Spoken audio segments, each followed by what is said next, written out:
मेरी तो इस घर में कोई सुनता ही नहीं है। माँ तुम मेरे साथ खेत चलो, हम वहाँ से मिट्टी और ईंट लेकर आएंगे। आज मैं तुम्हारी रसोई और इस चूल्हे का जुगाड़ करके जाऊंगी।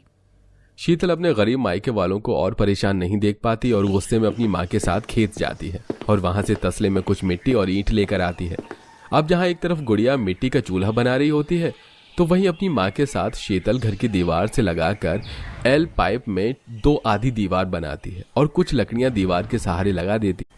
ये लो माँ, कर दिया मैंने तुम्हारा जुगाड़। अब बच्चे खेले या कोई जानवर आए, अब तुम्हारा ना तो मिट्टी का चूल्हा टूटेगा और ना ही खाना खराब होगा। शाम होने से पहले अब खाना बना लो, मेहमानों के आने का समय हो रहा है। और कभी भी बारिश हो तो बड़ी लकड़ी से इसे ढक देना, चूल्हा गीला नहीं होगा। मेरे ससुराल में सही है, सब काम मशीन से होता है, कोई टेंशन ही नहीं।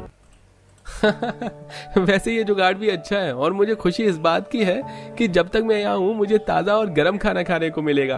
और जो भी कहूँ पापा जी, अगर मेरा बस चलता तो मैं रोज चूल्हे का खाना खाता, पर अब के जमाने में घर में मिट्टी का चूल्हा कहाँ है। हमें तो इंडक्शन का बना खाना खाना पड़ता है या तो फिर फ्रिज का रखा हुआ।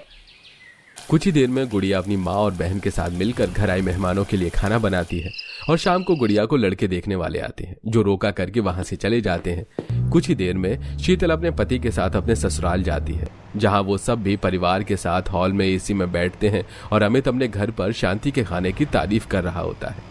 काजल और भाभी, आप भी कभी मेरे ससुराल चलना।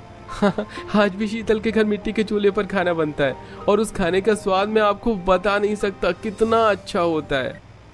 चलो बेटा, तुमने भी कभी ताज़ा और फ्रेश खाना खाया, वरना जब से हम शहर आए हैं और तुम जब से पैदा हुए तब से धीरे धीरे करके घर में इलेक्ट्रॉनिक चीज आ गई और अब हम अपना कंफर्ट देखकर उसी पर खाना बनाकर खाते हैं।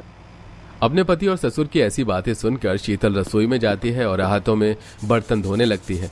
तभी पूजा रसोई में आती है और सारे बर्तन डिश वॉशर में लगाते हुए शीतल से कहती है, बर्तन धोने का काम तो मेरा है, फिर तुम क्यों आई और अपने हाथ क्यों गंदे कर रही हो? घर में डिश वॉशर है ना, देखो इसमें ऐसे बर्तन लगाते हैं और बंद करके चालू करते हैं, अब अपने आप सारे बर्तन धुल जाएंगे।